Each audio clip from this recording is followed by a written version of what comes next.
ամբողջ ոսկորներովին եւ համայն սրտով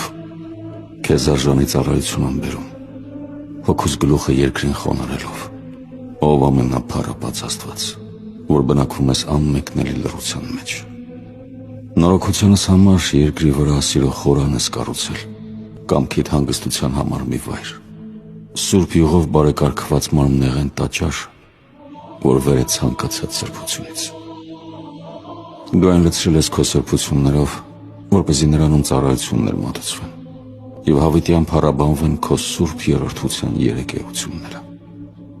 Քո սուրբ շնորհով ստեղծված աշխարհներին բացել ես այն անճարելի ուժը խորհրդավոր, որ անկարող են արարածներդ զգալ կամ ճանաչել զգայարաններով իրենց։